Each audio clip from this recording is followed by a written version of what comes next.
C'est sûr qu'au début, on n'est pas des spécialistes, on n'y connaît rien. On sait juste que le vent, c'est un bien commun et qu'on a besoin d'électricité pour approvisionner nos foyers. Et que là, voilà, entre le vent et nos foyers, il y a moyen de faire quelque chose. Et donc aujourd'hui, on a la chance dans la région Grand Est d'avoir le réseau Géclair qui est là pour accompagner les porteurs de projets dans leur réflexion, dans leur démarche. Le réseau Géclair regroupe 3 associations, l'Agence locale de l'énergie et du climat des Ardennes, Lorraine Énergie Renouvelable et puis Alter Alsace Énergie. Ces 3 associations animent ce réseau et se donnent pour objectif le fait de sensibiliser le grand public aux énergies renouvelables citoyennes, le fait d'accompagner les porteurs de projets et dernièrement le fait de les mettre en réseau pour qu'ils se connaissent et puissent partager leurs bonnes pratiques. Donc on accompagne beaucoup de territoires qui souhaitent voir émerger des choses ou bien des citoyens qui souhaitent se lancer dans cette aventure. Et c'est dans ce cadre-là que moi je propose des interventions pour mobiliser la population et accompagner des collectifs qui se créent avec des outils techniques, des outils juridiques, financiers pour qu'ils puissent plus facilement aller vers de la production d'énergie renouvelable in fine.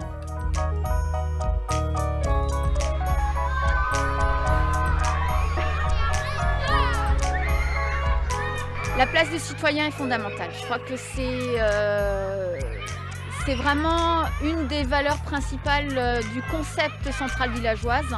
C'est que c'est vraiment une démarche portée par les citoyens, pilotée par les citoyens, je dirais même financée en partie par les citoyens. Produire des énergies renouvelables, on peut se dire bon, moi je peux pas le faire ou autre, c'est peut-être compliqué, mais en fait on peut montrer comme ça que collectivement on arrive à faire vraiment beaucoup de choses, même produire des énergies renouvelables. Pour ce qui s'est passé sur Saverne, on était déjà au moins une bonne vingtaine de citoyens au départ. Les gens, à partir du moment où on voit que c'est quelque chose qui se passe chez eux, dans la mairie où ils vont faire leurs démarches, à l'école où sont leurs enfants, comme derrière nous, je crois que c'est vraiment comme ça qu'on peut les impliquer, qu'on peut se sentir concerné. On parle des citoyens au sens large, on parle des citoyens habitants du territoire, mais aussi des communes, des élus, des gens qui travaillent sur le territoire, de tous les gens qui potentiellement ont une attache au territoire et qui vont vouloir utiliser ces types de projets-là pour amener du positif dans le territoire et faire avancer la transition énergétique localement. Alors là, on se trouve sur le site entre Chagny et Bouvelmont, un des sites qui avait été identifié dans la communauté de communes des Crêtes ardennaises pour accueillir un parc éolien citoyen, c'est-à-dire voulu, développé, maîtrisé par les acteurs locaux. On a eu une chaîne de solidarité des communes, donc il y a plus de 30 communes qu'on dit voilà, moi je trouve que cette démarche elle est intéressante.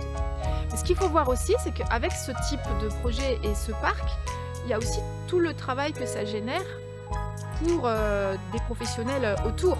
C'est-à-dire que le juriste qui a travaillé sur le parc, il habite Chagny, là. Le comptable qui s'occupe des comptes, il habite à Bouvilliers, là-bas.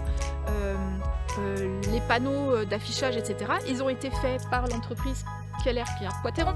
Même pour le génie civil, là ça a été même compliqué, mais on a imposé que ce soit une entreprise BTP locale qui travaille pour les fondations. Donc ça aussi, ce sont des bénéfices de moyen long terme pour le territoire, pour les acteurs économiques du territoire.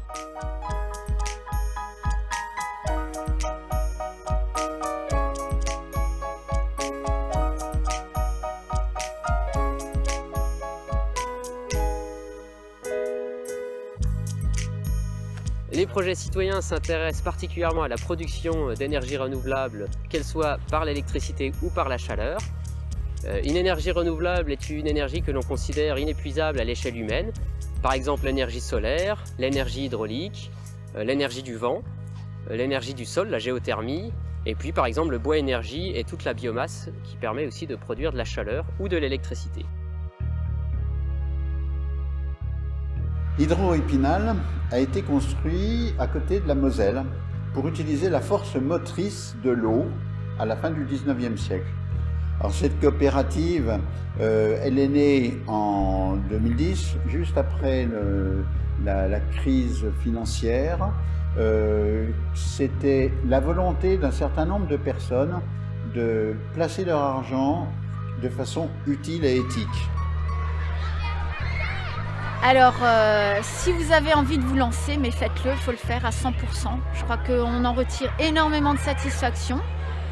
J'irai pas jusqu'à dire que c'est super facile, mais en tout cas, il y a tout un réseau qui existe, que ce soit le réseau Géclair, que ce soit le réseau des centrales villageoises, que ce soit les autres partenaires, même sur d'autres thématiques. Je crois que vraiment les choses se structurent aujourd'hui. À partir du moment où on a envie, on est prêt à s'investir, qu'on a un petit peu de temps, mais il faut y aller à fond.